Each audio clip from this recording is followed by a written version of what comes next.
I will now give the floor to Ms. Joumana Seif. Thank you, Mr. President. Shaila. After the fall of the Assad dictatorship, I moved to Damascus, marking my return in over 12 years of exile.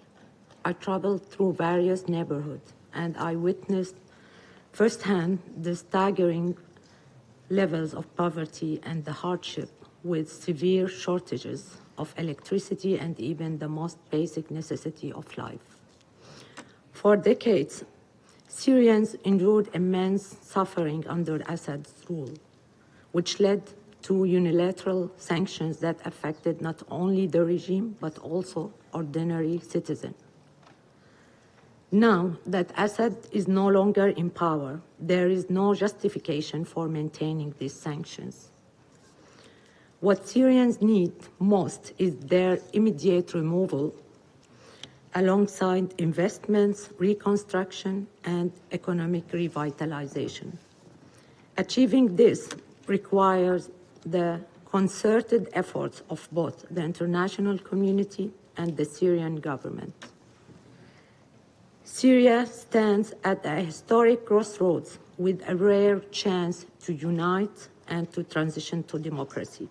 I urge the international community to remove these sanctions so our country can finally move forward.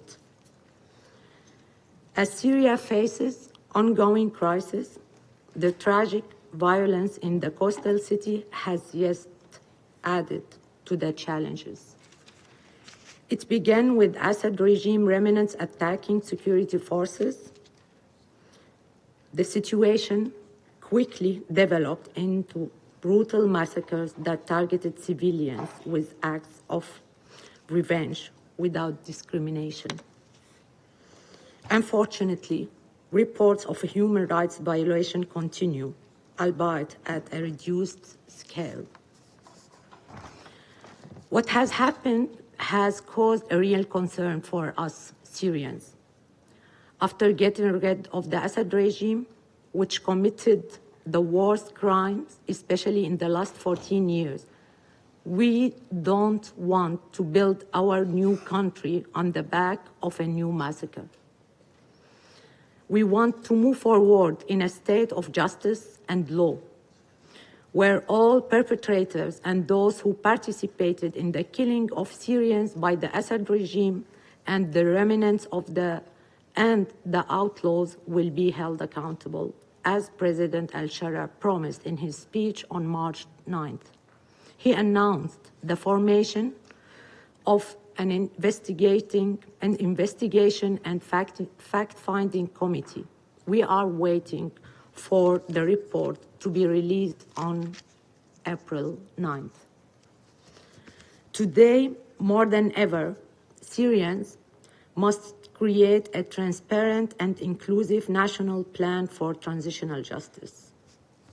This requires consultation with victims' associations and civil society to ensure fair trials, truth commissions, moral and financial compensation for victims, and safeguards to prevent future atrocities.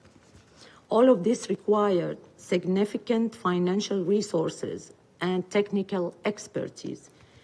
Here I urge the international community to provide these financial resources and support the rehabilitation of our judicial system, training its cadre of women and men, including justice, investigators, and law enforcement agencies, especially concerning crimes of sexual violence and crimes against women.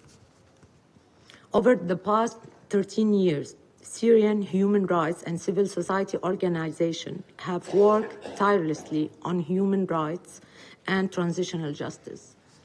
I myself have been part of these legal networks, which have made significant progress, including criminalizing senior officials and securing international arrest warrants, such as those against Jamil Hassan and Bashar and Maher al-Assad for using chemical weapons against civilians. These achievements must support the transitional justice process alongside the efforts of UN institutions dedicated to truth, accountability, and justice in Syria, namely the IIM, IIMP, and COI, which are essential to its success. Also, the ongoing investigation and trials in Europe under the principle of universal jurisdiction must continue to complement the fight against impunity. Mr. President, I come from a Damascene Sunni family that has long faced political persecution, enduring enforced disappearances, torture, and killing since the 1980s. As just 10, I witnessed my youngest uncle's arrest and disappearance. My father, Riyad Seif, was imprisoned for nearly 8 years despite his parliamentary immunity, solely because he advocated for democracy and human rights. In the summer of 1996, my younger brother, Iyad, disappeared without a trace, and to this day, we know nothing of his fate. These experiences shaped me into a human rights advocate and an early opponent for the Assad regime. They allowed me to meet thousands of fellow opposition members who had endured similar suffering, all united in resisting tyranny and fighting for democracy, with many sacrificing their lives, including my dear friends Razan Zaytoun and Samira Khalil. Today, I say with firm conviction that a diverse Syria can only be managed by a democratic system that guarantees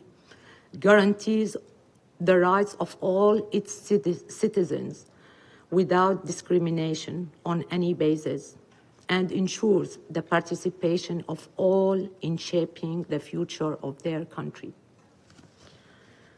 All of us in the new Syria, especially the ruling authorities, must completely break with the legacy of tyranny, corruption, monopolization of power, terrorism, and sectarianism. We want Syria to be a country that maintains security and stability in the world by adhering to international law.